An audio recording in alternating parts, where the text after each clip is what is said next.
Information Service Television Network ISTV na lepalaitana sandok in-house production namani Makokthongbasingi Wari. Makokthongbasingi Wari puthokjabagi maroiba pandam ama hajaba tarabadi Manipurda aikoigi soil sida poksaba chaujaba aduga tongan ba hiramda karimu matamda Manipurgi mapanda satkhraga mafamduda mana leiru mafamduda mai palapu matamda achiever amam orapu matamda aikoina ISTV na Makokthongbasingi Wari na han tawbagi maroiba maramdi thijarubagi maroiba maramdi individual duna magi punsida mai pakna ba honarapu matamda mana hainajariba subject mana hainariba field dula mai palapu matamda phangakpa experience awaba nungaiba thengarakpa wanungai wari punamakse amuk aikoina miyam da paudamjai kanagumbana karigumbada manaba tanja thoktana apamba yaurumagadi aikoina tamjariba pausina kudam changdam oiraga ngaklo oiraga mahaksu mai paksaba ngamgadra haibasi aikoi thamjariba pandamduni lepalaitana sandokjariba thorumsi hanbalaitana mieng tabiriba ISTV guest viewers kurumjari loinena hanagumna ngasisu ngasigi episode asida adom taran oksari ngasigi episode sida yam henna aikoina sauthokjaba yabani manipurgi na halaktagi atangba na hasing mayam yauli handak mamang sehigi ing lisingani subataran ipangi Ustad Bismillah Khan Yuba Puruskar 2018 hairiba puruskar si hangbangam laba Manipurgi performing art maruena dance da yamna kumang soksina awang wathaki qualification bairaba Dr.Manju Elangbam hauji ekwigi studio lengsin bin lebiri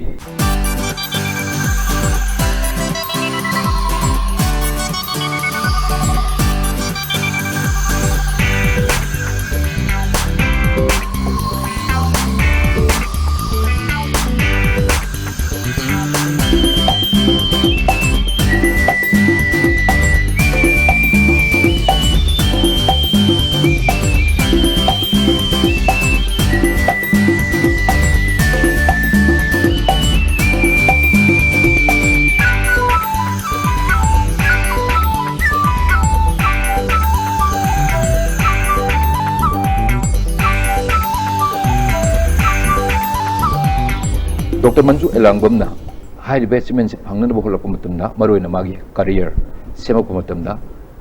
thengnariba tongan makhalgi experiencing ngasigi wari sabagi tanja si laujaraga madu miyam da ikona mu relate wa jibatai wari si tamjagadori aduna ahan boina ngasigi lengsin biriba Dr.Manju Elangbam pure sing bafamda once again redefine the wa saktak se tanja laujari manju asa ISTV studio lengsin biri maroina handaki aina panjariba Ustad Bismillah Khan Yuba Puruskar phangukpa sigi tanja sigi marilino wari sajagadori wari saba haudringeda maruina award si phangbirakpa matamda mai palapgi nungai wari si tajaba matamda ISTV na kayam haraujage viewers singna adongi damakta kayam haraujage habadugi punamaki bahut sinjaraga congratulations je majuma phangna haijari thank you tamo ahanmada ngasi nungaraba numit haidara ko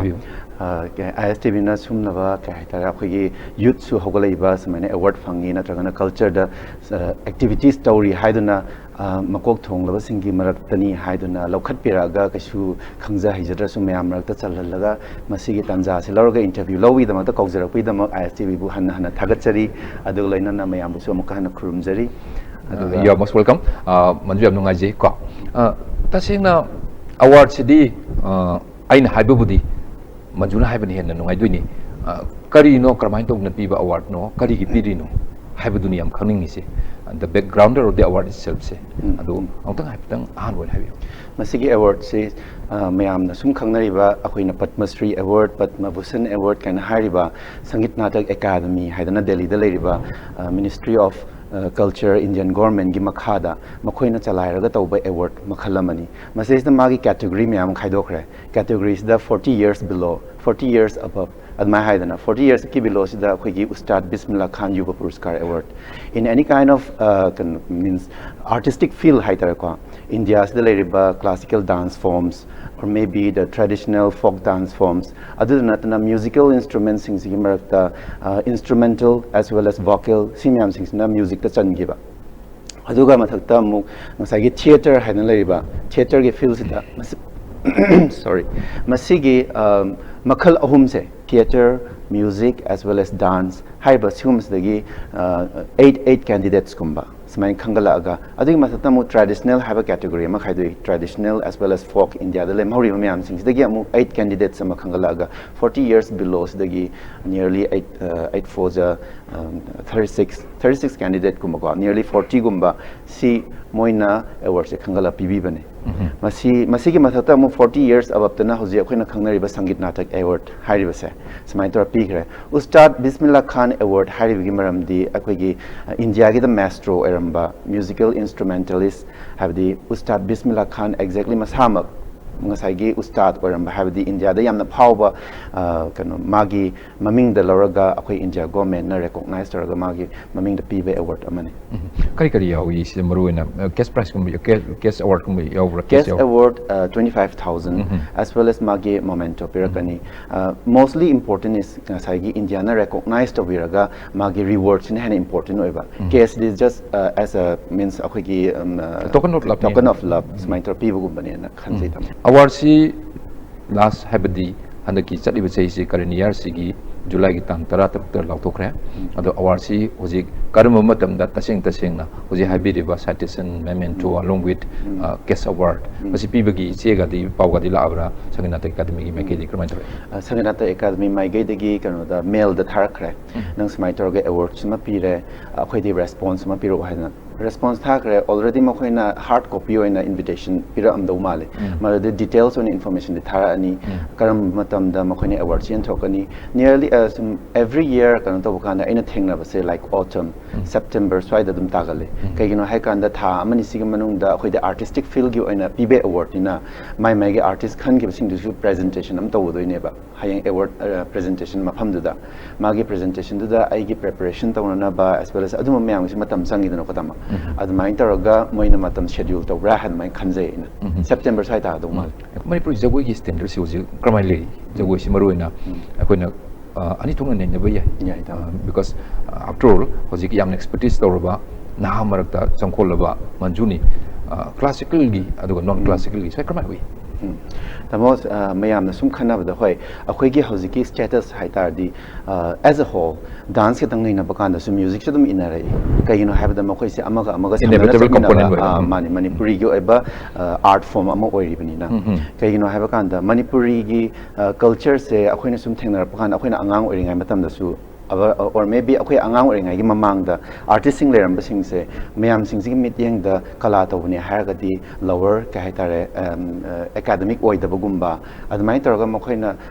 bad images leidana ko kala taraga di like lai chu haitaraga di kala da thajalo haibagumba gi wakhalon se akhoi sum chelamme adugi information se changes am la khre hoji kai gino hakan da youth khara not ai thandana tanaga su atopa mayam su leiri ko ai gi collector hauzik research donor the institutions sing da mayam donor have the kala siju as a form of educational line amoina chap yare career amoy bi yare have gi information je khang padagi hauzik ta leiri ba parents sing adai magi guardians sing na su cultures da chachaba aduga art forms da chacharaga di magi su mapunsi ama hingbang amna bagi sumba opportunity leire have si khangnare ebuka as well as adu khautana tana akhoi khalise akhoi education line tamba na chalise akhoi tungi oina akhoi phirep ama lepaga hingna na bagi sigi first opportunity adugi mathak to da kala tawraga di ai isa se peaceful minded oiba have the cultural person amora gadi mi amaga loina pakanda bebhar haibo or natraga na wangang sangang natraga na leiriba magi status tuma represent tawunga makugumba sumagi kanaba masu henbam la eboko admai tawdana india gi arenas de yang pakanda di akoi gi manipuri gi dance da have the traditional as well as folk dance haibama adugi mathatam classical dance form haibama aduga mayam na hoji oina popular oina ribas de mayam na hena khangi bas di manipuri classical dance forms ki da ras lila haina kaigino have kan da even maybe 18th century 1779 swai da rajasri bhagya chandrana anova form amada koi gi lejarmi ba folk element natraga traditional element mayam sing na composed oraga anova creative idea ma ras lila haina hindu gi wari singmun da based oraga mai same ki ba फजब पोट अमु ओरकपसिदा हाइबदि India दा तिलुरबनिना Indian ma'am सिंगना मु हिंदू ओइबनिना हिंदू की the base Torpa अदुम दब फजरब कल्चर दो यिंगर कान मखोय हेन इंप्रेस ओरगा हाने एडवांस ओइना डेवलप तौ हिबदि रासलीला ने डेवलप तौखरे अदुगा हौजिकसु अमु मदुगी रूट तो थिरकप कान मैम सिंगना रासलीला से कमाई तौबनो मागी फॉर्मेशन मागी मूवमेंट एज वेल एज मागी एस्थेटिक्स लेरिबा मणिपुरी गी वैल्यू से कदाय द लेहन थिरकप कान ददि लाई हराव से मुतारतबा यारतबा अदमाइन तौरगा अनि से हौजिक टू न दुम चटली हाइबदि ऑलरेडी रासलीला दी already advance in everywhere may be in अतोप वर्ल्ड की मफम सिंगसु खंगनारे मैम अदुगा हौजिकसु मुक लाई हराव से मतुंग इनरे इनरगम चलई कइना हाइबद ममा मपा काउबा यादब दमाइना लाई हराव से दुम फजना लाई मंजू की मरुइना हौजिकी डॉक्टरेट का लोबिरसे पीएचडी का लोरेइबा सी कदाय दनो क्रमाइन तो लोरी जस्ट अदाय दोंग ता हाइपतम बैकग्राउंड ता हाइबी तमाई की बैकग्राउंड से आइसु साइंस स्टूडेंट ओइना होरे फर्स्ट ऑफ ऑल आइगी सुम कहानी आइगी करियर से मसेमगल नरपदा आइगी फैमिली लाइन हाइपतम इसम चमना पल्लबदा आइगी ग्रैंडफादर दो लेखिद्रबा एलांगबम अंगांग हलसिंग अबै डांस एकेडमी की द चोलोम की द गुरु ओइना लेरंबा आइ मणिपुर की ओजा कोय यत पाहिना सु फॉरम में कोय यत पगी दसु यामना इंपोर्टेंट पर्सनालिटी अमु रंबा माना मनी ऐसे डॉन बॉस्को स्कूल तमे चिंगमैरोंगदा अंगांग ओइरिंगादा फैंसी ड्रेस थोकपा काइना हारपदुदा सुम अंगांग ओइरिंगादि कल्चर से याम पामजरपा डांस म्यूजिक याम पामजबदुदा अदमाइ तरग इदौदा तमगा इदौना हारगा खंबा थोइबिगिदा मतांगदा खंबा साबगी डांस एकेडमी दिगे वरमबे अदुदा अंगांग ओइरिमदिना खंगदे कॉस्ट्यूम को लोइन पुरागा माना अंगोंदा कॉस्ट्यूम दो खंबा ड्रेस हेलले अदुगा मूवमेंट गसु तंबिरमे लाइटुप का थादना खोतना हाइबदि आइगी इदौदना आइगी आदि गुरु हाइनैको हाइबदि कल्चर तवसिंग से ahamba guru kanano kai hangna yawe ba so he is the one of my means adi guru hain haibatare ko admai tor tambiramba dagi aigi kai tare interest se angarenga da sum music ama tabaga jagoi hekta sabum ba ke madum la eba ko laga Don Bosco chingmairong se aigi de achoba platform amane adada lairiba oza sing aigi friend circle sing adum yamna angonda kai tare inot ama happy ba angonda hena develop tawna bo ahamba first stage da school gi function mo kari gum jagoi se dum sabang re once I amurkha kano taroga drama ama school gi ozana taroga khoi student myam sing yohan ki badagi adagi hauna mo aina next time jagoi sim matam da cassette dance game tong ramidana dance ama harvadi oza sina moi gi mamit tarna every function every cultural activities tabokanda I sedum select taroga jagoi dum sahan ada ngasagi stage fear aingonda dum magi personality development stage ki da adu first ka haitare ko platform mo iki yam nungai bam phawe then I second da kanogi akhoi gi lekai gi hojikti sports meet myam tong ne ko yaksung da kaida asisu achoba platform mai gi oin oija gi ai school chinga kham lekai de gi ni aduga akhoi gi sports gi kano sina ka haitare swaijam leirak haidana da ma lei madu da ai gi achoba platform ma sadum oi ki lekai gi da competition myam tong na ba ko dance competition adu competition adumai taroga sisina ai gi ahamba angaw ai ngai platform je semgolok pa je kahani mathau yam tai ba ko maybe magi guidance natragana magi guru amana puthokpiragana puthokpire natragana ai gi de mai na puthokpirak traga so ai gi ichi ahana mana yam supportive oina ai gi talent se han to na ba adamana school da laikai da man puthokpidana tawre ba ko oza moina phajana nairaga tamaktraga su isagi inborn talent oina tv da khara yenga degidi matam de chitra har chitra mala ga yenga happenings mind to khara ga do mai sajan bomba adan meyam sum yenga right from beginning yam angang ngi childhood time do gi jagoi sidi saning bagi madugi ihul itil sidum passion sidum paula hai then sida phajana maruina class 9 na schooling hai tare adu phajana torokpa do crack right tamei maruina phd hoji aina tajuma matamni so far you know aina phangzer information da Vishwa Bharati University Santiniketan sita saboki level se sig level si level se lang na me tamoina hang khaizer ise have the educational line do yam phajana dum hotna rai Don Bosco chingmairong tamaba matung da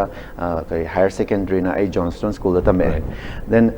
magi stages to Don Bosco da man culturally activities ka loina na dum lakpada da grooming up to red Johnston da di amo gap like reba gap like have the kai ne ai gi personality su thok su kai boy kari boy leidna ko admain toroga isa go ina dum pamjaba culture da to budi pamjaba matam da di kana gumna su guidance to winaba leitaba samain toroga dance to oiro music to oiro na tragana ma se sports to oiro adi tari sigumba institution se academy oin sat payai haina habina ba kanam plate ba adagi luckily aina kana to was 12 lor ga medical coaching gi da mata Delhi da chale Sachadeva college na hojikti Sachadeva college ki su hangi ko matam de Manipur da hangri Delhi da tamaga a course yawo chatlaga national exam tharing manung sida aigi leikidrabo oza ko yamna nusijabo oza ni maitai macha ni ma se silchar rom dagi kaisam pata su leiramba ade oza kabrabam jiten singh na ma se leikidra expired word kare mamang se hida aduna ma se France sat kadoini haidana aigi relatives ki aisu ai relatives ki mayum da leba ko kano gi dusri gopal na mamsi gi mayum da ad mai da lengai sta ma su la aga mafam da kahani matam khara hold tor leraga visa dana bagi dana badu da mana santiniketan gi principal oirga lakpne ba ad mana engon da information se haram da kahani engon da line pi badona aigi apam ba aigi inborn quality do ad mai tor ga line academic line chat pi ai habigi tanja se mana pi biram ne ba okay information is set oh kabrabam legidre jiten oh jasne pibirame oh no makata biro pibirame means mana ai se smaina ai personally hojik department amagi principal ni ai professor amani as well as aina tawri se dance tani ada I am surprised mo we kibto da man hai samain taraga di nang 12 standard laraga like 45% gi above later di akhui gi kano da admission to ya gani have the admission to the isam chan made to the examination ama pass to the karta aduna no da practically as well as theoretically adum exam da lawani na hai ada I said my taraga medical lines national competition di aham hek thaw di khanbangam gan di am wai ada second try to the vida yam wana aigi ima baba da harga baba di khara nungai jade aham da du si have the mama sina masagi kano si khangba hen bani na ko amai ta ma try to yeng jar sunu kaigino da angari ngai de harop do oibe have gi mo da thajabam nei buduna aiga khud da ga toroga sanjin niketan chatlaga ai admission to na badu ready to ga leiki like 1 month kumba ai adale oza amagi makhada oza Gyanapati Devi na magi su credit me am chang piningi kaigino da sorry yam sound pinning have the mahaksina santiniketan da oza mo in lerame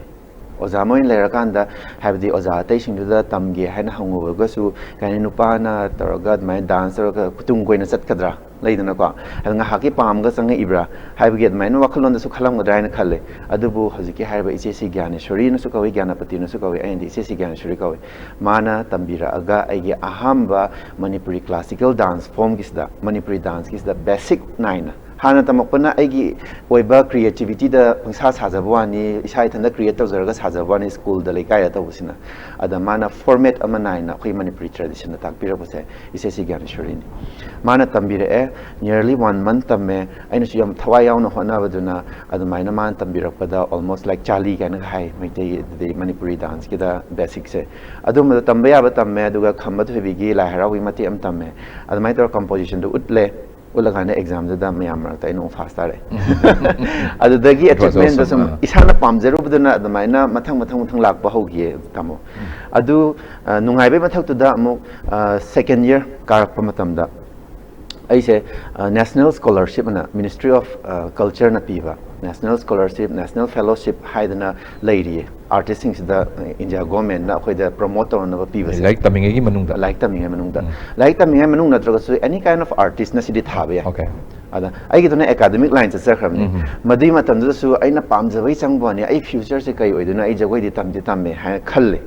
ada sidi always any kind of student na mana tamiba subject da kari oigada ge magi goal do kari phangada ge haibagi adu da ngata ne adu science tamagadi natraga doctor engineer tamagadi already magi goal amadi phangani haibam dilay professional in chakram na adu bu ai aina pamjabai da mata di dance sange sisna dance na heng oza oibia doribra natraga ai personal na dum taraga legi doribra khanba mam khangde ba yam confusion state lay adun even yum da halaga su lekai mina digi family na dum hangi adadi yam kahitare yam confusion state dum like aduga adugi clarification se sahi ani shropada second year sida Ministry of Culture na piba adugi national scholarship se ai apply to sale apply taraga competition se exam da thaba kanda Guwahati da tai matam da Guwahati taraga first attempt da admire selection phaki the artist myam gi sigi national kano scholarship se first attempt da khanba siam tang na thokale admire live phadana dudagi achievement aham hogi bane then second year kare aduga third year karpadana amu achoba achievement ama haragadi university level da haziki youth competition haidana taunaridana ko hairibase sports meet hanasu hai ada cultural meet su loinmak yawba ada ina national gido Santiniketan dagi West Bengal gi representative oina competition taraga West Bengal de aisa selection tawre ado national gi oina Manipur de su lakadoini mapan lam khudimak de lakadoini ado Pune da tai Pune da taraga madugi national competition da aisa saruk yar matungda ikhang khawna first tarak tabadi yai kegino da Manipur de su yang law lakadoini I did just represent tawdani I want the madugi first tagani habagi I want the expectation kesu leiteba I know uttam tawad dum ut loy haidana adu main taraga chapadi du sui thana chatli costume selpe thana sel makeup tawi thana tawing haktam na jasa taraga dum music thado ga dum tawni live performance ka lai ponte adi chatlamni na adu main taraga Manipur de gisula la puda Manipur de di everything live group amoin lakpani na ko ada ai second bhogadi taraga dra khen sum khanjabani aduga di final gi da lauthor paganda in first taraga lauthore It was very wonderful. Hoy am nungai ba tanjane madugi do madu 2007 dani 2007 da aina third year karba Pune gi episode sina third year gi admain taraga kahani West Bengal gi group in sale West Bengal di matam da focus moina tai ade atopa kharna su tai ko hoi aina Manipuri masa mo aina Manipuri gi represent oin taraga su West Bengal gi doina di changre changraga yam pukning nungsibana kaigino da West Bengal gi da magi haibadi guardian single loina lakpa natraga friend circle ga lakmina ba ada ai di thandana represent tor satlor kanda first star hand lauthor pakana di ai gi tambam du kanam neram da sai on thor kanda di my family la ga harau te am taw da lem da ning kitang nusiba phawgi aduga tawdi kana doina phone ga launaraga yum da ga paw haina da khotna da mai taraga nungai ba tanja da sum lau kitam adamai tawre adigi matung tarapada graduation da aise unexpected na tani ko tama graduation loire graduation da khoi ada tami se practical katang nate practical as well as theory such as kanogi atopa science tami ba di arts tami ba myam sing chap mane da khoina practical field am yauza bai wa da ne ba ko english tami adigi di formal education lo yauri ba adu do ka plus ngasai gi pamjari ba dance tu yawi wa ne okay main subject oi wa ne ba adumai tor kayino da aisu exam adum thajai kano educational line adum laksabani na thar kanda laibok phadana amu all over akoi university du gi result to graduation gi lauthor pana in highest tare yam nungai bam na ada ai khangju khangde adumai tor ga first tare na har matung da amu akoi gi court member kain khalid no kotama court member any university ki moi gi court member sing khalaga representative amoi na university ki matang da khana nei na ba chawkhat pai ke gi nei na ba adumai taraga aina adumai na highest tower bani na matam da hana leram ba student representative ta sin ba matang da ba za ne ba adung lai phari je bajum khalle adu da sam any central university ki moi gi authority me anduna gm lai suk tha lai adu office take or emergency nang gm line na kai non pha yon kan nang student representative ne na tora high court member adu ekem khang di court member kai se kai no khang di student representative kan have the student union gi representative and khalai ra kan khalure ko as adu ta le student representative gi khala adi kai no da irang ngam thokna bena ama ga khana se na yam togan bani na kan khalle ko adu ga di yamna chowa post mo oiler be adumai tawi adumai India dagi prime minister laga convocation tawum ba kari gumba da just adugi court member the yariba members in the selector ga una han bagumba and my tawda all over university dugi student ai mai temasa moina yam sok thokchana proud in ma panda da foreigner me am su lei ni India ma sam ham digi lei ni santini ketan ai se mar da aina student amatang oina representer ga prime minister ga la da me am paring sana ga lepaga wok ga yawdan hen se ka tawna ba yawdan mai tawda yam nungai ba tan ja me am nauri ba sahi ni graduation ga lore pai se ka su sahi yaw je pontri ba ada prime minister gi level da thengna ba ya bagi unaba ya bagi room ga phangai do adu acho base men ngak ne then pg adu go se phd lakpo se ate tek na dai du kam ta habi madugi lakpo sina graduation ba dum lae then after that master lae adum mathang santini ke don tam thasare tamma kan da khoi matam do aina master lob se 2008 tane ramo 2008 so dum akhoi gi kano gi whole over university gi oina di khangdre department gi oina di aina dum highest tare okay tare aduga master lower matung da 2008 tegina 2010 sigi marak se UGC gi gap ma laiki Like magi syllabus change to bagira magi format change to bagira madada UGC na PhD scholar low ba yade habgi tangka malai khiba mai gap am thamgiba adugi thambadada aise 2008 loire aduga 2010 da mu join to bane aina PhD se 10 bogi manung da ka hani sum academy oin chat khrabani na gap ama hek lai hiba kan ning hanna bale ani almai to yum da tholok ta bida Santiniketan adum hoji akhoi na phariba kala bhavan na phawe ba sangit bhavan as well as kala bhavan sangit bhavan hargana akhoi gi dance drama music le myam sing se kala bhavan hargana painting sculpture as well as other art forms sing le myam sing se si ne yam phawe se kano Santiniketan kala bhavan se ga the international gi magi myam la ga tamam si da ayam oye ba da power have the akhoi Manipur da gi su akhoi gi imasi kana binodini kana lai khitraba yamna power ba kwa ma maksu Santiniketan gi kala bhavan da tam in tama kan madai da wari yam nungai ba ma chahi ka agi mamang da mai tim sa sing se nupa tamame hai ba kwa nearly 7 8 9 years se pura gap lai khre ba nupa se nupi tam mai te nupi amani tam nupa tam se ka ino da khara rumor thok hai ba oza ga student ga rumor to mai tim sa de khara sathi ga li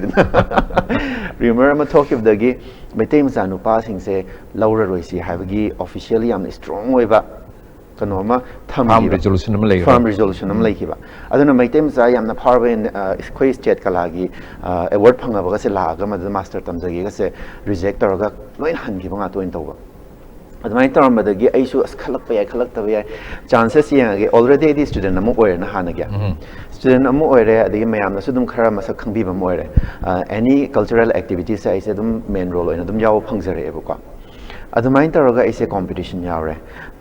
competition means a paikha thazaleba admission tawgena chahi amagi casual course na ado thaba kan da my practical exam thare adum ai tawam to adum tarme ceramics ta tame okay ceramics ta design da adumai taraga tawre the interview sang ba kan da exam yam phamame interviews the never important oina moina khangadori se habadi maitai masani ha khatorok pa yai na adai change cha kan wari sare adum already yam phazana fluently wari sanare sanara matung da oza kharam ne nang di adu natra nang han adu taw khapa hadi moina masa khangbi ba phazana yaubiram me ba ada aise khalak pa yai khalak taw yai ha na mai to thole adu ga di list thole pa anda practical gi marks du yam phazaram me then the interview the yaw the student phazana taraga aise selection phangaga madada lai ba mai team sa khoi oza sing siam surprise oi ki have the madugi firm resolution amma mai team nu palo ba ya roi haina thanam ban kano da adu masu break down just tugara kan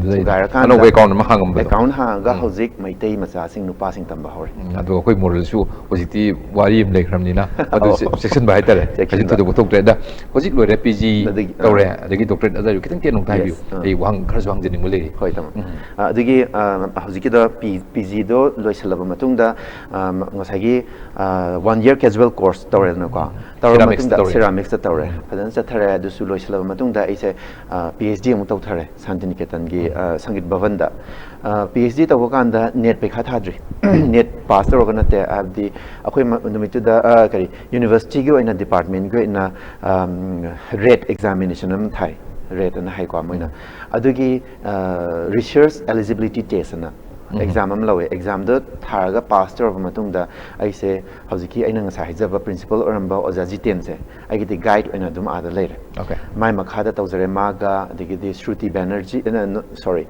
Indrani Mukhopadhyay na Bengali nu pimaga mabani gi makhada aise research tawjare research kya sangi research research se yam thuna loibi abane aina as a performer amo evani na akhoi gi matam da have the youth ringai da mayam da uttab siade ai gi talent si ju amuk chatlo da yade academic tang chat khraga di academic to da akhoi chahi ahum mari da lotion ba yabado kaino da somna kan tangkhai ma energy da somna performance ki da mayam da saktang na bhot ngai da ani se double tar kan da ai nearly 7 years mu chang atum changi da PhD gum tor ko sidi haidi matam chang ga ne hena phaba fruit to phangi ka hainari ne kar kuina sam nei adu mai su scholarship khopa ka do pinin hosi in dance adi masis da PhD ga phangbu se yam tang ba sei da PhD phangi ka haibu si mi du yam ko gi countable we manipur leite adu mai tor phangbi ko sigi nungai bu du ne da sigi marwoi na awang bu thaki dance the qualification si leibir bu matung da ni ꯑꯗꯣ ꯍꯧꯖꯤꯛꯇꯤ ꯀꯔꯤ ꯑꯣꯏꯅ ꯀꯗꯥꯏꯗ ꯀꯃꯥꯏꯅ ꯇꯧꯕ ꯊꯕꯛꯁꯤ ꯀꯔꯤ ꯊꯕꯛ ꯀꯔꯤ ꯑꯣꯏꯔꯦ ꯑꯗꯨꯃꯥꯏꯅ ꯇꯥꯃꯣ ꯍꯧꯖꯤꯛꯁꯦ ꯑꯩꯁꯨ ꯑꯗꯨꯝ ꯍꯣꯠꯅꯕꯁꯦ ꯑꯗꯨꯝ ꯍꯣꯠꯅꯔꯛꯏꯀꯣ ꯑꯗꯨꯒ ꯂꯥꯏꯕꯛ ꯐꯗꯅ ꯆꯍꯤ 2ꯒꯤ ꯃꯃꯥꯡ ꯁ꯭ꯋꯥꯏꯗ ꯑꯩꯈꯣꯏ ꯃꯅꯤꯄꯨꯔ ꯌꯨꯅꯤꯚꯔꯁꯤꯇꯤ ꯑꯣꯐ ꯀꯜꯆꯔ ꯅꯧꯅ ꯍꯥꯡꯗꯣꯔꯛꯑꯦ ꯌꯥꯝ ꯅꯨꯡꯉꯥꯏꯕ ꯑꯩꯈꯣꯏꯒꯤ ꯀꯜꯆꯔꯦꯜꯂꯤ ꯑꯦꯛꯇꯤꯚꯤꯁ ꯑꯣꯏꯔꯤꯕ ꯑꯥꯔꯇꯤꯁꯁꯤꯡ ꯑꯦꯁ ꯋꯦꯜ ꯑꯦꯁ ꯃꯗꯨꯗ ꯊꯕꯛ ꯇꯧꯖꯔꯤꯕ ꯃꯌꯥꯝꯁꯤꯡꯁꯤꯅ ꯑꯁꯥ ꯑꯃ ꯐꯣꯡꯗꯣꯛꯆꯔꯛꯇꯨꯅ ꯑꯩꯈꯣꯏꯁꯨ ꯃꯗꯨꯗꯗꯤ ꯗꯥꯟꯁꯀꯤ ꯐꯤꯜꯗ ꯃꯣꯏꯅ ꯀꯩꯅꯣꯁꯦ ꯍꯥꯡꯗꯣꯔꯛꯇꯦ ꯑꯦꯄ꯭ꯂꯤꯀꯦꯁꯟ ꯊꯥꯗꯣꯔꯛꯇꯦ ꯂꯥꯏ ꯍꯔꯥꯎꯕꯗ ꯑꯗꯒꯤꯗꯤ ꯁꯪꯀꯤꯔꯇꯟꯗ ꯑꯗꯨꯒ ꯊꯥꯡꯇꯥ ꯑꯦꯁ ꯋꯦꯜ ꯑꯦꯁ ꯊꯤꯌꯦꯇꯔ ꯀꯥꯏꯅ ꯁꯨꯃꯥꯏꯅ ꯇꯧꯔ ꯃ꯭ꯌꯨꯖꯤꯛ ꯐꯥꯏꯟ ꯑꯥꯔꯠꯁ ꯂꯩꯖꯔꯒꯁꯨ ꯃꯗꯩꯗ ꯑꯣꯖꯥ ꯑꯣꯏꯅ ꯂꯧꯕꯒꯤ ꯄꯣꯁꯤꯕꯤꯂꯤꯇꯤꯁꯦ ꯗꯥꯟꯁꯀꯤꯗꯗꯤ ꯌꯥꯎꯔꯛꯇ꯭ꯔꯦ ꯑꯩꯅ ꯄꯤ ꯑꯩꯆ ꯗꯤ ꯇꯧꯖꯔꯛꯄꯁꯦ ꯖꯒꯣꯏ ꯀ꯭ꯂꯥꯁꯤꯀꯦꯜ ꯐꯣꯔꯝꯗ ꯁꯣꯂꯣꯋꯤꯁ ꯑꯣꯏꯅ ꯂꯥꯛꯆꯕꯅꯤ ꯑꯌꯥꯝꯕ ꯁꯣꯂꯣꯋꯤꯁ ꯑꯣꯏꯅ ꯂꯥꯛꯑꯒꯁꯨ ꯃꯥꯒꯤ ꯔꯨꯠꯇꯣ ꯊꯤꯔꯛꯄ ꯀꯥꯟꯗ ꯂꯥꯏ ꯍꯔꯥꯎꯕꯁꯤ ꯌꯥꯝꯅ ꯏꯝꯄꯣꯔꯇꯦꯟ ꯑꯣꯏꯔꯛꯄꯅꯤꯅ ꯔꯨꯠ ꯈꯪꯗ꯭ꯔꯒꯗꯤ ꯑꯦꯅꯤꯊꯤꯡ ꯃꯥꯒꯤ ꯄ꯭ꯔꯗꯛꯇꯤꯕꯤꯇꯤꯗꯣ ꯈꯪꯉꯣꯏꯗꯕꯅꯤꯅ ꯑꯩ ꯂꯥꯏ ꯍꯔꯥꯎꯕꯁꯦ ꯌꯥꯝ ꯏꯟꯇꯔꯦꯁ ꯑꯣꯏꯅ ꯂꯥꯏ ꯍꯔꯥꯎꯕꯗ ꯔꯤꯁꯔꯁ ꯇꯧꯖꯔꯛꯄꯅꯤ ꯂꯥꯏ ꯍꯔꯥꯎꯕꯗ ꯔꯤꯁꯔꯁ ꯇꯧꯕꯒꯤ ꯑꯩꯅ ꯂꯥꯏꯅ ꯄꯤꯕꯤꯔꯛꯄ ꯍꯥꯏꯇꯥꯔꯦ ꯑꯣꯄꯣꯔꯆꯨꯅꯤꯇꯤ ꯑꯃ ꯂꯥꯛꯑꯦ ꯁꯨꯃꯥꯏꯅ ꯃꯅꯤꯄꯨꯔ ꯌꯨꯅꯤꯚꯔꯁꯤꯇꯤ ꯑꯣꯐ ꯀꯜꯆꯔꯒꯤ ꯂꯥꯏ ꯍꯔꯥꯎꯕꯒꯤ ꯄꯣꯁ ꯍꯥꯡꯉꯦ ꯍꯥꯏꯕꯗꯤ ꯑꯩꯅ ꯑꯦꯄ꯭ꯂꯤꯀꯦꯁꯟꯗꯣ ꯊꯥꯖꯤꯜꯂꯀꯥꯟꯗ ꯑꯩꯁꯦ ꯁꯨꯃꯥꯏꯅ ꯇꯧꯔꯒ ꯈꯜꯂꯛꯄꯅꯤ ꯈꯜꯂꯒ ꯍꯧꯖꯤꯛ ꯑꯩ ꯂꯥꯏ ꯍꯔꯥꯎꯕ ꯗꯤꯄꯥꯔꯠꯃꯦꯟꯗ ꯃꯅꯤꯄꯨꯔ ꯌꯨꯅꯤꯚꯔꯁꯤꯇꯤ ꯑꯣꯐ ꯀꯜꯆꯔꯗ ꯍꯧꯖꯤꯛ ꯑꯦꯁꯤꯁꯇꯦꯟꯠ ꯄ꯭ꯔꯣꯐꯦꯁꯔ ꯑꯣꯏꯅ ꯂꯩꯖꯔꯤ ꯌꯥꯝ ꯅꯨꯡꯉꯥꯏ ꯁꯤ ꯀꯣꯡꯒ꯭ꯔꯦꯆꯨꯂꯦꯁꯟꯁ ꯁꯤꯗ ꯍꯦꯟꯅ ꯅꯨꯡꯉꯥꯏꯕ ꯃꯣꯃꯦꯟꯁꯦ ꯉꯁꯥꯏꯒꯤ ꯀꯦꯔꯤꯌꯔꯁꯤ ꯁꯨꯡꯂꯦꯞ ꯂꯦꯞꯇꯕꯅꯦꯕ ꯃꯗꯨꯒꯤꯁꯤ ꯍꯧꯖꯤꯛ ꯂꯤꯕꯤꯔꯤꯕ ꯋꯥꯔꯤꯁꯦ ꯑꯗꯨꯋꯥꯏꯗ ꯍꯥꯏꯗꯣꯛꯄ ꯇꯝꯕ ꯍꯥꯏꯕꯁꯦ ꯇꯤꯆꯤꯡ ꯂꯔꯅꯤꯡ ꯄ꯭ꯔꯣꯁꯦꯁꯁꯤꯗ ꯍꯥꯏꯗꯤ ꯑꯞ ꯇꯨ ꯗ ꯃꯥꯔꯛ ꯐꯪꯅꯅꯕꯒꯤ ꯍꯣꯠꯅꯔꯛꯄꯁꯤꯕꯨ ꯑꯣꯏꯕ ꯁꯤꯒꯤ ꯑꯦꯅꯔꯖꯤꯁꯤ ꯑꯗꯨꯒ ꯚꯦꯔꯤ ꯀꯔꯤꯁꯃꯦꯇꯤꯛ ꯑꯦꯅꯔꯖꯤ ꯍꯥꯏꯇꯥꯔꯦ ꯁꯤ ꯌꯥꯝ ꯇꯥꯡꯕ ꯄꯣꯠꯅꯤꯀꯣ ꯁꯤꯃ ꯂꯩꯔꯦꯗ ꯃꯁꯨ ꯈꯤꯇꯪ ꯈꯪꯅꯤꯡꯉꯤꯅꯤ ꯍꯧꯖꯤꯛꯀꯤ ꯑꯋꯥꯔꯗꯁꯤ ꯐꯪꯉꯛꯄ ꯍꯥꯏꯗꯤ ꯎꯁꯇꯥꯗ ꯕꯤꯁꯃꯤꯜꯂꯥ ꯈꯥꯟ ꯌꯨꯕ ꯄꯨꯔꯁꯀꯥꯔ ꯑꯋꯥꯔꯗ 2018ꯁꯤ ꯐꯪꯉꯛꯄꯒꯤ ꯅꯨꯡꯉꯥꯏꯕ ꯃꯔꯛꯁꯤꯗꯅꯤ ꯃꯔꯨꯑꯣꯏꯅ ꯈꯤꯇꯪ ꯃꯌꯥꯝꯁꯤ ꯚꯤꯌꯣꯔꯁꯤꯡꯁꯤ ꯌꯦꯡꯉꯤ ꯃꯟꯖꯨꯒ ꯋꯥꯔꯤ ꯁꯥꯕ ꯍꯥꯏꯁꯤ ꯆꯝꯅ ꯁꯥꯕ ꯅꯠꯇꯦ ꯃꯟꯖꯨ ꯀꯅꯥꯅꯣ ꯁꯤ ꯑꯩ ꯖꯁ ꯔꯤꯗꯤꯐꯥꯏꯟ ꯇꯧꯖꯔꯤꯅꯦ ꯑꯃꯨꯛ ꯉꯁꯤꯒꯤ ꯅꯨꯃꯤꯠꯁꯤ ꯑꯃꯨꯛ ꯂꯧꯖꯔꯒ ꯄꯔꯐꯣꯔꯃꯦꯟꯁꯁꯦ ꯑꯌꯥꯝꯕ ꯑꯩꯈꯣꯏꯒꯤ ꯅꯦꯁꯅꯦꯜ ꯂꯦꯚꯦꯜ ꯏꯟꯇꯔꯅꯦꯁꯅꯦꯜ ꯂꯦꯚꯦꯜꯗ ꯑꯦꯛꯁꯄꯣꯖꯔꯁꯤ ꯃꯌꯥꯝ ꯑꯃ ꯑꯦꯛꯁꯄꯣꯖꯤꯁꯟꯁꯤ ꯃꯌꯥꯝ ꯑꯃ ꯇꯧꯔꯨꯔꯕꯅꯦꯕ ꯑꯗꯣ ꯈꯤꯇꯪ ꯄꯟꯕ ꯌꯥꯕ ꯍꯥꯏꯇꯥꯔꯦ ꯃꯔꯨꯑꯣꯏꯅ ꯏꯟꯇꯔꯅꯦꯁꯅꯦꯜ ꯑꯦꯔꯦꯅꯥ ꯑꯁꯤꯗꯩꯁꯤꯗ ꯀꯔꯤꯅꯣ ꯃꯅꯤꯄꯨꯔꯤ ꯖꯒꯣꯏ ꯃꯔꯨꯑꯣꯏꯅ ꯑꯩꯈꯣꯏꯒꯤ ꯂꯩꯖꯔꯤꯕ ꯑꯗꯨꯒꯤ ꯏꯁꯥꯒꯤꯁꯨ ꯄ꯭ꯔꯣꯐꯦꯁꯟ ꯑꯃ ꯑꯣꯏꯔꯦ ꯈꯤꯇꯪ ꯃꯁꯤ ꯈꯪꯍꯟꯅꯕ ꯍꯣꯠꯅꯕꯗ ꯑꯗꯨꯒ ꯁꯤꯒꯤ ꯐꯖꯕ ꯃꯅꯨꯡꯒꯤ ꯑꯦꯁꯊꯦꯇꯤꯛꯁ ꯉꯁꯥꯏ ꯄꯟꯕꯤꯔꯤꯗꯣ ꯌꯧꯍꯟꯅꯕ ꯍꯣꯠꯅꯕꯗ ꯀꯗꯥꯏꯗꯅꯣ ꯈꯤꯇꯪ ꯌꯥꯝ ꯔꯤꯃꯥꯔꯀꯦꯕꯜ ꯑꯣꯏꯕ ꯑꯦꯄꯤꯁꯣꯗꯁꯤꯡ ꯑꯃꯅꯤ ꯄꯟꯕꯤꯕ ꯌꯥꯕ꯭ꯔꯥ ꯇꯥꯃꯣ ꯍꯣꯏ ꯇꯥꯃꯣ ꯁꯤ ꯑꯩꯈꯣꯏꯅ ꯍꯧꯖꯤꯛ ꯑꯦꯆꯤꯞꯃꯦꯟ ꯐꯪꯖꯔꯛꯏꯕ ꯈꯣꯠꯂꯛꯏꯕ ꯃꯌꯥꯝꯁꯤꯡꯁꯦ ꯑꯩ ꯏꯁꯥ ꯏꯊꯟꯗꯒꯤ ꯀꯟꯇ꯭ꯔꯤꯕ꯭ꯌꯨꯁꯟ ꯅꯠꯆꯗꯦ ꯍꯥꯏꯅ ꯇꯝꯖꯅꯤꯡꯉꯤꯀꯣ ꯃꯔꯝꯗꯤ ꯂꯩꯔꯤꯕ ꯑꯩꯈꯣꯏꯒꯤ ꯑꯣꯏꯖꯔꯤꯕ ꯑꯩꯅ ꯃꯅꯤꯄꯨꯔꯤ ꯑꯃ ꯑꯣꯏꯅ ꯃꯁꯛ ꯇꯥꯛꯑꯒꯁꯨ ꯃꯅꯤꯄꯨꯔꯤ ꯗꯥꯟꯁ ꯐꯣꯝꯅ ꯇꯥꯛꯏꯁꯦ ꯑꯩ ꯏꯁꯥꯒꯤ ꯀ꯭ꯔꯤꯌꯦꯇꯤꯕꯤꯇꯤꯗꯨꯅ ꯑꯣꯏꯔꯛꯄ ꯅꯠꯇꯦ ꯍꯥꯟꯅꯒꯤ ꯑꯣꯖꯥ ꯒꯨꯔꯨ ꯃꯌꯥꯝꯁꯤꯡꯅ ꯃꯥꯒꯤ ꯇ꯭ꯔꯦꯗꯤꯁꯟ ꯑꯃ ꯊꯝꯃꯝꯃꯕ ꯃꯈꯣꯏꯅ ꯑꯩꯈꯣꯏꯁꯦ ꯁꯨꯃꯥꯏꯅ ꯁꯦꯝꯒꯗꯕꯅꯤ ꯁꯣꯝꯗ ꯆꯠꯀꯗꯕꯅꯤ ꯁꯣꯝꯗ ꯑꯗ ꯃꯥꯡꯗ ꯆꯠꯀꯗꯕꯅꯤ ꯍꯥꯏꯕꯗꯣ ꯁꯦꯝꯃꯛꯑꯀꯥꯟꯗ ꯒꯥꯏꯗꯦꯟꯁꯇꯣ ꯄꯤꯔꯛꯑꯀꯥꯟꯗ ꯁꯤ ꯑꯣꯏꯔꯛꯏꯅꯦ ꯍꯥꯏꯅ ꯊꯝꯖꯅꯤꯡꯉꯤ ꯑꯗꯨꯒ ꯇꯥꯃꯣꯅ ꯇꯥꯛꯄꯤꯔꯤꯕ ꯍꯧꯖꯤꯛꯀꯤ ꯅꯦꯁꯅꯦꯜ ꯑꯦꯁ ꯋꯦꯜ ꯑꯦꯁ ꯏꯟꯇꯔꯅꯦꯁꯅꯦꯜꯒꯤ ꯂꯦꯚꯦꯜꯗ ꯍꯥꯏꯔꯛꯄ ꯀꯥꯟꯗ ꯉꯁꯥꯏꯒꯤ ꯏꯚꯟ ꯃꯅꯤꯄꯨꯔꯗꯗꯤ ꯈ꯭ꯋꯥꯏꯗꯒꯤ ꯆꯥꯎꯅ ꯑꯣꯏꯅ ꯅꯦꯁꯅꯦꯜ ꯐꯦꯁꯇꯤꯚꯦꯜ ꯑꯣꯏꯔꯤꯕ ꯚꯥꯒ꯭ꯌꯆꯟꯗ꯭ꯔ ꯗꯥꯟꯁ ꯐꯦꯁꯇꯤꯚꯦꯜ ꯑꯩ ꯑꯗꯨꯁꯨ ꯑꯍꯥꯟꯕ ꯑꯣꯏꯅ ꯔꯤꯄ꯭ꯔꯖꯦꯟ ꯇꯧꯖꯈ꯭ꯔꯦ ꯑꯗꯨꯁꯨ ꯃꯌꯥꯝꯒꯤ ꯀꯩ ꯍꯥꯏꯇꯥꯔꯦ ꯑꯦꯄ꯭ꯔꯤꯁꯤꯌꯦꯁꯟ ꯃꯌꯥꯝ ꯐꯪꯖꯈꯤ ꯑꯟꯑꯦꯛꯁꯄꯦꯛꯇꯦꯠ ꯑꯣꯏꯅ ꯑꯗꯨꯁꯨ ꯌꯥꯝ ꯅꯨꯡꯉꯥꯏꯕ ꯑꯃꯅꯤ ꯗꯦꯟ ꯈꯥꯖꯨꯔꯥꯍꯣ ꯗꯥꯟꯁ ꯐꯦꯁꯇꯤꯚꯦꯜ ꯏꯟꯗꯤꯌꯥꯒꯤ ꯑꯣꯏꯅ ꯆꯥꯎꯅ ꯂꯩꯔꯕ ꯁꯤꯗꯩꯁꯤꯗꯁꯨ ꯑꯩꯅ ꯀꯩ ꯍꯥꯏꯅꯤ ꯔꯤꯄ꯭ꯔꯖꯦꯟ ꯇꯧꯔꯨꯕꯗꯨꯗꯗꯤ ꯒ꯭ꯔꯨꯞ ꯑꯣꯏꯅꯅꯦ ꯒ꯭ꯔꯨꯞ ꯑꯣꯏꯅ ꯔꯥꯁ ꯂꯤꯂꯥ ꯁꯥꯏ ꯔꯥꯁ ꯂꯤꯂꯥ ꯁꯥꯕꯗꯨꯗ ꯀꯔꯦꯛꯇꯔ ꯀ꯭ꯔꯤꯁꯅꯁꯦ ꯁꯥꯏ ꯅꯨꯄꯥꯅ ꯀ꯭ꯔꯤꯁꯅ ꯁꯥꯕꯁꯤ ꯀꯩꯁꯨ ꯌꯥꯝ ꯀꯥ ꯍꯦꯟꯅ ꯂꯩꯇꯕꯅꯤ ꯑꯗꯨꯕꯨ ꯑꯩ ꯑꯗꯨꯝ ꯁꯥꯔꯛꯑꯦ ꯑꯗꯨꯃꯥꯏꯅ ꯇꯧꯔꯒ ꯃꯗꯨꯒꯤ ꯔꯤꯄ꯭ꯔꯖꯦꯟ ꯇꯧꯕꯗꯨꯁꯨ ꯄꯥꯜ ꯍꯥꯏꯗꯅ ꯗꯥꯟꯁ ꯏꯟꯁꯇꯤꯇ꯭ꯌꯨꯁꯟ ꯄ꯭ꯔꯥꯏꯚꯦꯠ ꯑꯃ ꯂꯩ ꯃꯥꯒꯤ ꯃꯈꯥꯗ ꯑꯩꯈꯣꯏ ꯒ꯭ꯔꯨꯞ ꯑꯣꯏꯅ ꯆꯠꯂꯒ ꯑꯗꯨꯗ ꯄ꯭ꯔꯖꯦꯟ ꯇꯧꯕꯅꯤ ꯗꯦꯟ ꯁꯤꯗ ꯅꯠꯇꯅ ꯎꯗꯩ ꯁꯪꯀꯔ ꯗꯥꯟꯁ ꯐꯦꯁꯇꯤꯚꯦꯜꯗꯁꯨ ꯁꯣꯂꯣ ꯁꯥꯈꯤꯕ ꯀꯣꯜꯀꯇꯥꯗ ꯁꯨꯃꯥꯏꯅ ꯑꯆꯧꯕ ꯀꯔꯤ ꯅꯦꯁꯅꯦꯜ ꯃꯐꯝꯁꯤꯗꯁꯨ ꯏꯟꯇꯔꯅꯦꯁꯅꯦꯜꯒꯤ ꯂꯦꯚꯦꯜ ꯑꯣꯏꯕ ꯃꯌꯥꯝ ꯑꯃ ꯁꯥꯈ꯭ꯔꯦ ꯑꯗꯨꯒ ꯁꯤꯒꯨꯝꯕ ꯄ꯭ꯔꯖꯦꯟꯇꯦꯁꯟ ꯇꯧꯔꯨꯔꯀꯥꯟꯗ ꯑꯩꯈꯣꯏ ꯀꯜꯆꯔꯦꯜꯂꯤ ꯔꯤꯂꯦꯇꯦꯠ ꯑꯣꯏꯔꯤꯕ ꯑꯥꯔꯇꯤꯁꯁꯤꯡ ꯑꯦꯁ ꯋꯦꯜ ꯑꯦꯁ ꯀ꯭ꯔꯤꯇꯤꯛꯁꯤꯡꯁꯦ ꯁꯤꯁꯤꯡꯁꯤꯅ ꯃꯈꯣꯏꯒꯤꯁꯨ ꯌꯦꯡꯕ ꯑꯃ ꯗꯔꯀꯥꯔ ꯇꯥꯏ ꯃꯣꯏꯅ ꯑꯩꯈꯣꯏꯅ ꯑꯦꯛꯁꯄꯣꯖꯔꯗꯨ ꯎꯠꯂꯨꯔꯀꯥꯟꯗ ꯃꯈꯣꯏꯅ ꯑꯩꯈꯣꯏꯁꯦ ꯎꯕꯤꯔꯀꯥꯟꯗ ꯁꯤꯁꯦ ꯀꯔꯝꯕ ꯑꯥꯔꯇꯤꯁꯅꯣ ꯀꯔꯝꯕ ꯃꯤꯑꯣꯏꯅꯣ ꯍꯥꯏꯕꯗꯣ ꯑꯗꯨꯃꯥꯏꯅ ꯎꯕ ꯐꯪꯉꯦꯕ ꯁꯤꯁꯤꯡꯁꯤꯅ ꯃꯔꯝ ꯑꯣꯏꯔꯛꯑꯒ ꯃꯊꯪ ꯂꯥꯛꯑꯒ ꯁꯤꯒꯨꯝꯕꯒꯤ ꯑꯦꯆꯤꯞꯃꯦꯟ ꯂꯥꯛꯅꯕꯒꯤ ꯃꯆꯥꯛꯁꯨ ꯑꯣꯏꯕ ꯗꯦꯟ ꯅꯦꯁꯅꯦꯜꯒꯤ ꯋꯥꯡꯃꯗ ꯂꯥꯜꯂꯛꯑꯒꯗꯤ ꯍꯧꯖꯤꯛ ꯐꯥꯎꯗ ꯑꯩꯅ ꯍꯥꯏꯕꯗ ꯆꯍꯤ ꯅꯤꯌꯔꯂꯤ 2012 10-12 ꯁ꯭ꯋꯥꯏꯗꯒꯤ ꯑꯩꯁꯦ ꯄꯦꯔꯤꯁꯀ ꯌꯥꯝ ꯀꯟꯅ ꯁꯝꯅꯖꯩ ꯍꯧꯖꯤꯛ ꯐꯥꯎꯕꯗ ꯑꯜꯇꯔꯅꯦꯠ ꯌꯔꯁ ꯑꯣꯏꯅ ꯆꯍꯤ ꯑꯅꯤ ꯂꯩꯔꯒ ꯑꯩꯁꯦ ꯑꯗꯨꯝ ꯄꯦꯔꯤꯁꯇ ꯚꯤꯖꯤꯠ ꯇꯧꯖꯩ ꯑꯣꯜꯔꯦꯗꯤ 4 times ꯑꯩ ꯑꯣꯜꯔꯦꯗꯤ ꯚꯤꯖꯤꯇꯦꯠ ꯑꯗ ꯆꯠꯂꯨꯔꯦ ꯆꯠꯄ ꯍꯥꯏꯁꯦ ꯑꯩ ꯂꯝ ꯀꯣꯏꯕ ꯆꯠꯄ ꯅꯠꯇꯦ ꯄꯔꯄꯁ ꯑꯃꯒ ꯆꯠꯄꯅꯤ ꯍꯥꯏꯕꯗꯤ ꯑꯥꯔꯇꯤꯁ ꯑꯃ ꯑꯣꯏꯔꯛꯄ ꯀꯥꯟꯗ ꯀꯠꯊꯣꯛꯆꯕ ꯑꯗꯨꯗ ꯑꯩꯅ ꯄꯩꯁꯥ ꯐꯪꯒꯅꯤ ꯍꯥꯏꯅ ꯆꯠꯄꯒꯤ ꯅꯠꯇꯦ ꯍꯣꯏ ꯏꯁꯥꯒꯤ ꯑꯣꯏꯕ ꯈꯣꯔꯁꯥ ꯀꯔꯤ ꯀꯔꯥꯕꯨꯗꯤ ꯑꯗꯨꯝ loinazaraiko loinazaragasu mada chatlise ai isa amoina ai cultures de yamna kahani lupcher na thawai hakchang yauna tawrmina akhoi cultures kamai tor spread tawgadage exactly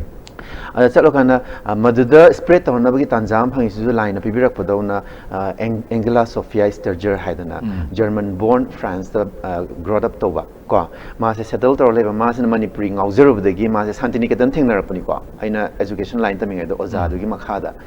adumaina maga relation duma habdi artistic relation duma thamnarubdagi mana engonda thajabdagi adumain tara mana mu manipur dalakpa aina mu France satpa adumain taraga khoi cha thosin tawnaraga aina mu manipuri ki culture se magi institution as well as other leba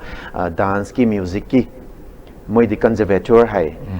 institution sing se made the chatlaga artists sing as well as students sing the takpiramba manipuri have sis mind toraga lai adagi di dance form na mind tawi culture na mind tawi haidana madu khatang na tadana Indian embassy na pho admai masa khangbiratana 2 times anirak sure Indian embassy na invite toraga handakshu recently a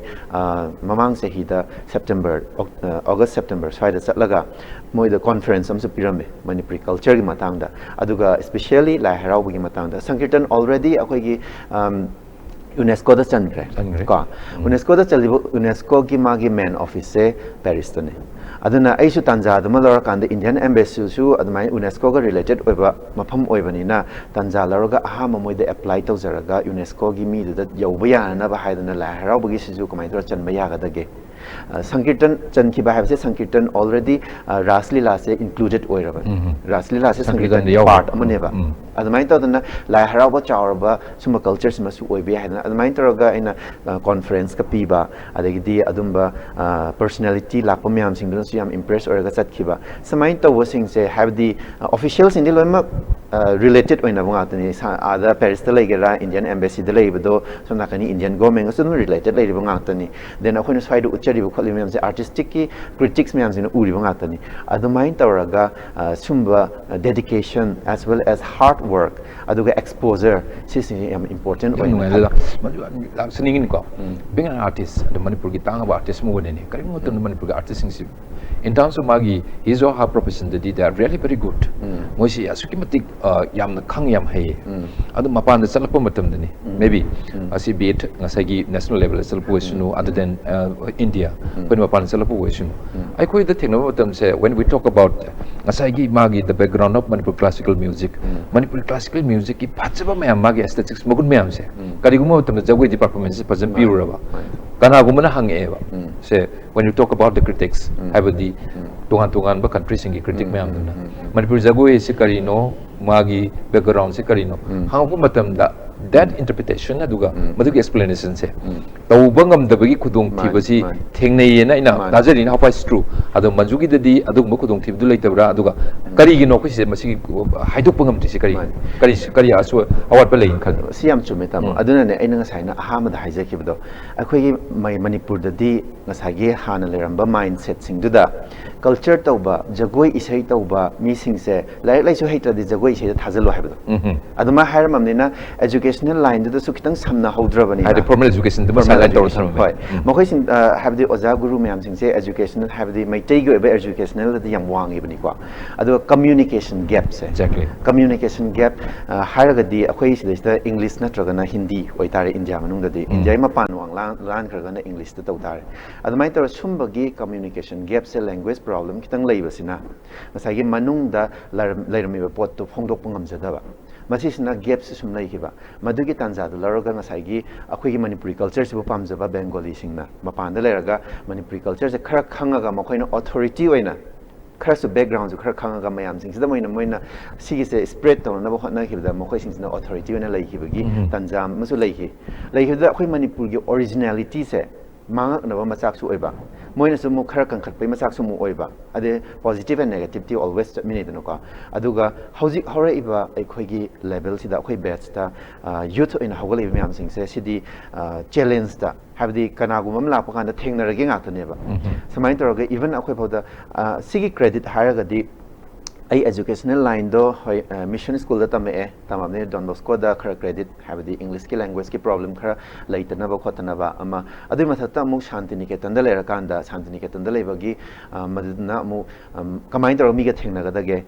Bengali natraga Hindi natraga English mi khudi mata da communication ngak ta tora abni na ai gi oijariba leijariba aesthetics adigi philosophy leiba singdo phajana phongdok pangame aduna adu gi gap di leitre hanana mi phajakhra pot mi na laga hangning bado khumbangam da na hangibrina akhoi culture se mani ga sum handra ngai taba myam do adugi barrier ma le madu ngasidi manju hoya aduga youth ngasai gi strength si powerful weba adugumba gi force ma semak podo masi yam nungai le de manju marak sitani matam si jara chasali ni adaina mu hangning sina hojik ngasai gi originality in wari sai adu original weba akhoi gi format sigi formation si akhoi gi root ni aduna cultural identity ma pi de si haide manipur gi jagoi gi fajaba magi identity ma ida si hargadi akhoi root to kaibdi yarbadini original form to kaibdi yarbadini masi manipuri jagoi si rasalila haira for example international exposure si pi dina tongan matham mi hujiti mi sing yam chinare matam yam sang na jagoi gi ni natra sei ne kai to pusung ngam na de dan adna khoi gi di rituals me am yauri kaibi yadaba form in content si boi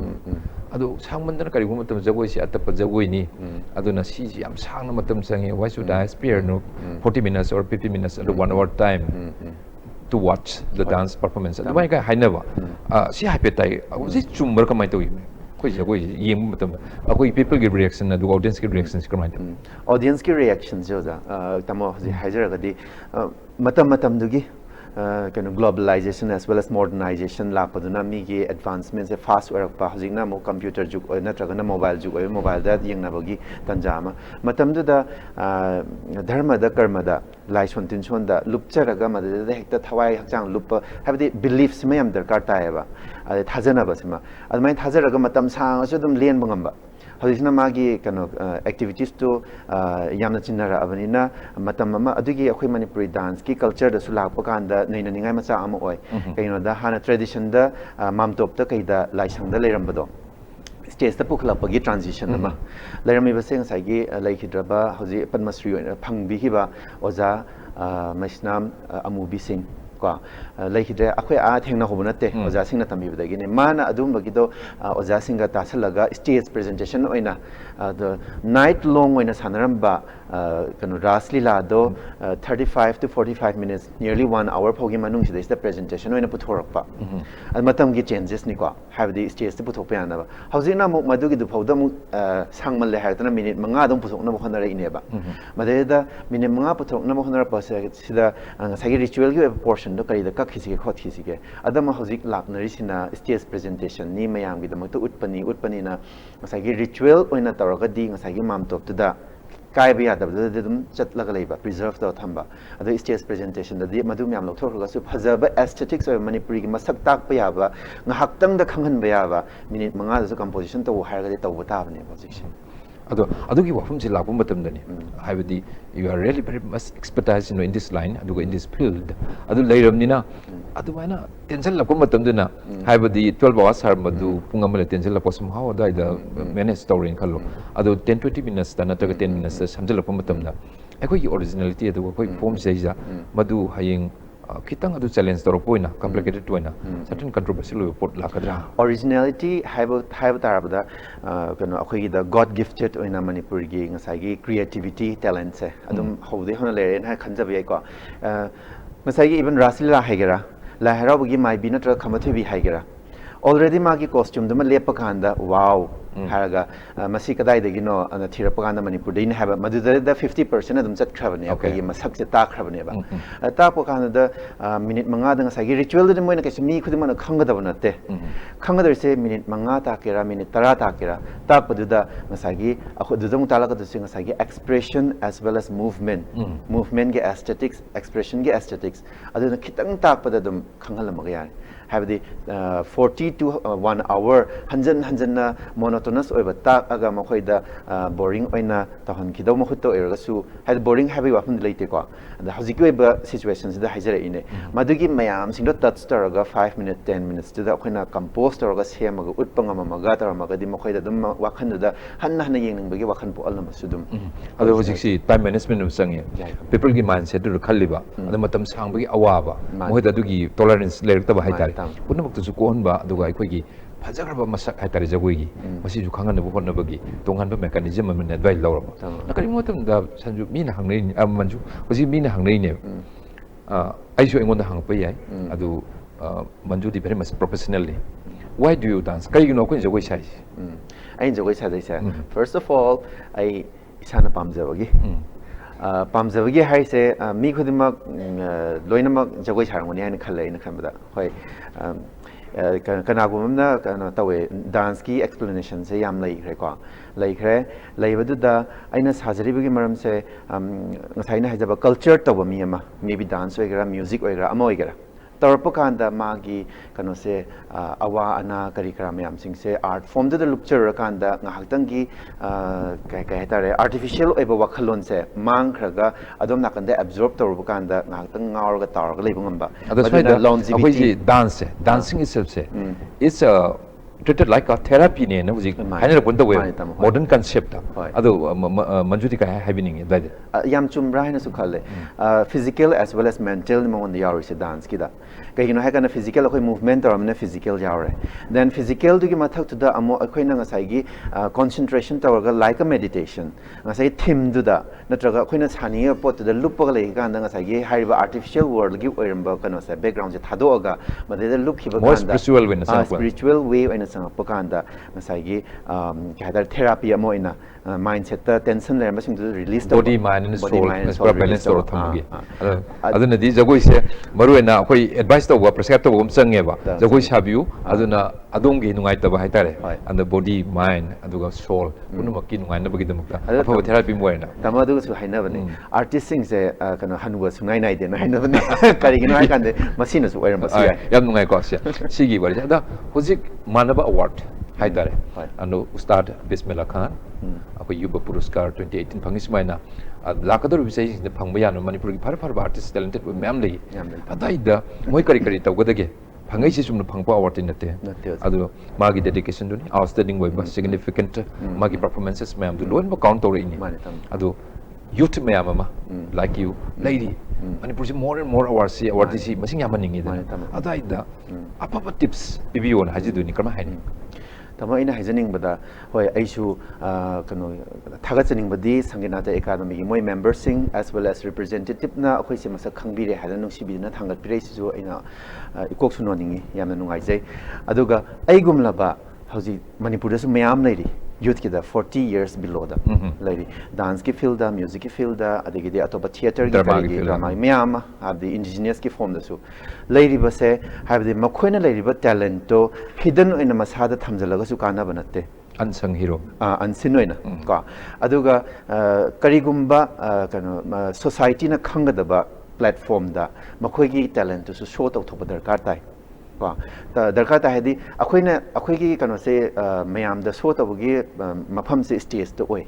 stage to evne stage to uthor kanda ai talent to khangbir kanda oja guru singna masak khangbi bo era ka doini then akhoi manipur khitang natana manipur gi wang madang sa haijari ba opportunity la pa kanda di adum da utluraga adumai tor to haningi masi khitang ga utpa gi khitang natana leiriba artist sing du su yamna thawai yauna habdi pukning changna oja guru khanna phajana dum khona haningi sigi level se yauna ba sina loi habs natte akhoi su khona ba sina ai achievement ustad bismillah khan phangi hana ai sina loi ani haba natte mathang meyam leiri punsigi tangkal te dum khona ba loi banai dana dum chatkhini hana su khali aduna lei horiba meyam sing su dum khona biu adegi de connection adum lei biu ade more akhoi committedly pose pamjari ba hiram du da haitare sinpham du da isa ji thawai lupam di changi dra aujabam changeba kind of quality du leiraga hona biu hai ada so far loisala patanjani manju yam khangjeningi ni sina roiba nate it is the beginning ado hoji phawda hoji ngasi gi phangbiri ba wari sari ba warse luinena kari kari achievement lekre kari kari phangre Mamang the achievement se aina saijaba graduation taminga matamdagi hoi national scholarship tuna ahambo ikre ko 2005 2007 da national award gold medal phange youth competition da then after that I say